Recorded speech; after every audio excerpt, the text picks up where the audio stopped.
You're not doing anything wrong. You've prayed, you've healed, you've waited, you've done the therapy, you've shown up. You've said no to the wrong people, and still nothing. And if you're honest, you're just starting to wonder, is God delaying my love life to work on me first? Or is he just withholding it because I'm not enough yet? Let's go to that place. Let's find out what's actually going on. So I want to start by acknowledging something that isn't said enough in the Catholic spaces, and this is waiting can feel like a wound, okay? We tell people God's timing is perfect, and that is absolutely true. But when you're still single, and you've been faithful, and it feels like everyone else is moving on, that phrase can feel like salt in the wound. You're not angry at God, you're just confused. You're wondering, if this is a good desire, why hasn't it happened yet? So you start asking, am I too broken? Is he trying to teach me a lesson? Am I still not healed enough? Is he holding out until I finally arrive at some version of holiness I can't even define? That emotional spiral is real. And today we're going to break it down with the truth. So what does the scripture say about delay? God is not afraid of delay. In fact, some of the most profound moments in the scriptures came through waiting. Think about it. Abraham and Sarah waited 25 years for their promise.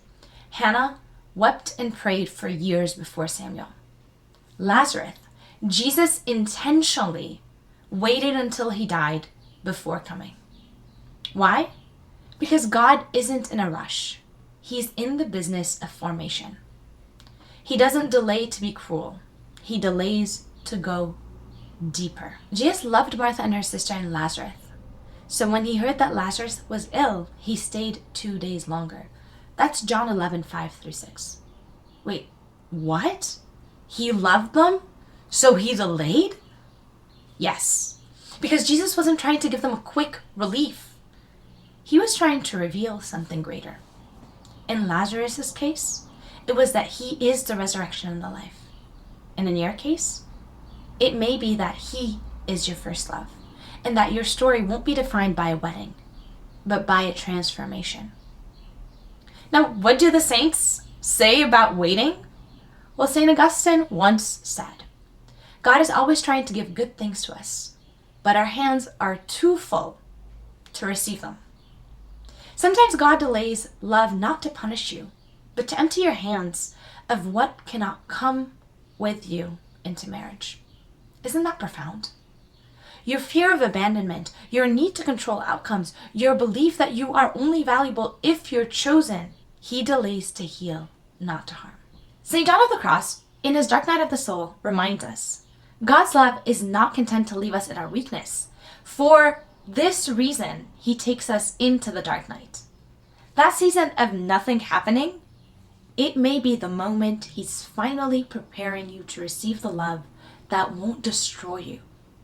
Because now you're rooted in him. Here's a therapeutic angle. Waiting does not equal worthlessness. Let's shift into some psychological truth. Waiting doesn't mean you're failing, but most people internalize waiting as rejection. Here's how that shows up in therapy. You start avoiding dating altogether, and you do that to move or to avoid disappointment. You stop hoping to protect yourself from pain. You assume the problem is you, and you start shrinking.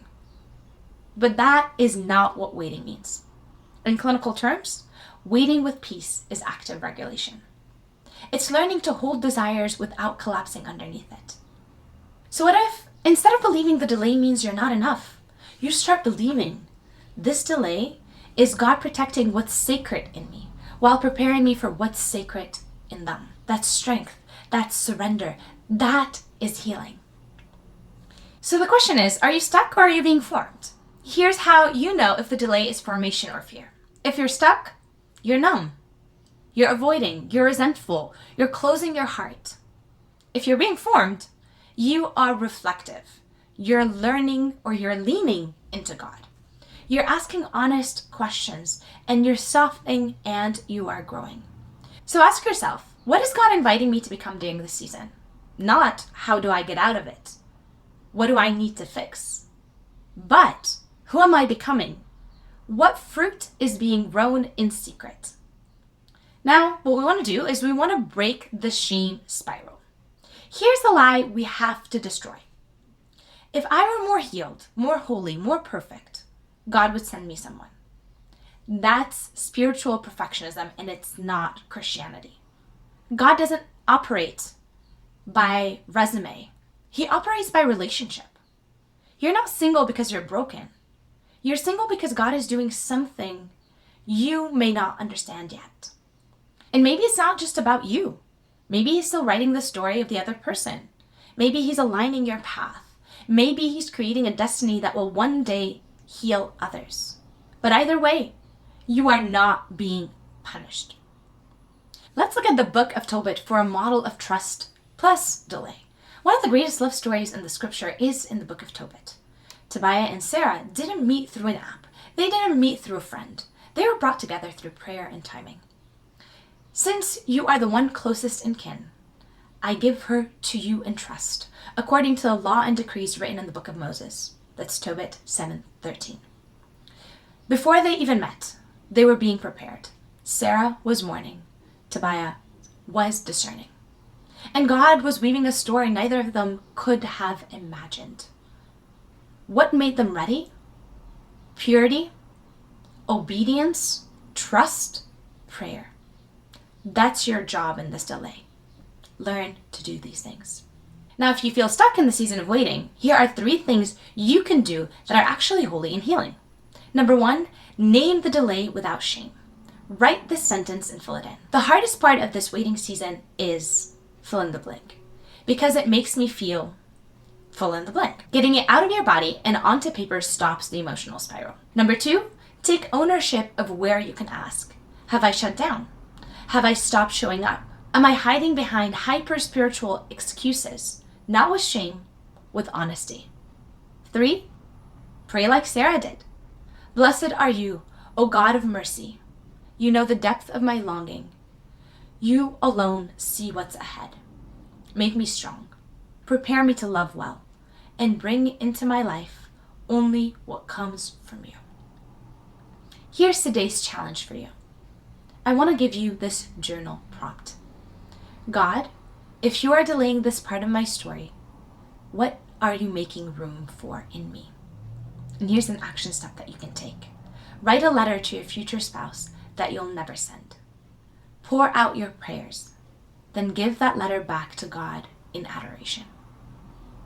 And I have a prayer challenge for you. Pray a daily surrender novena this week.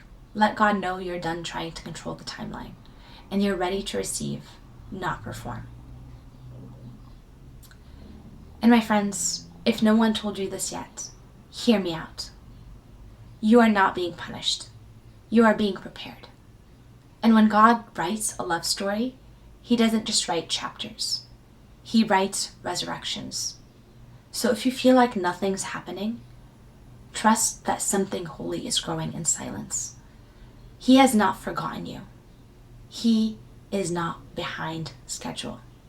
And when the door opens, it won't just be good, it will be right.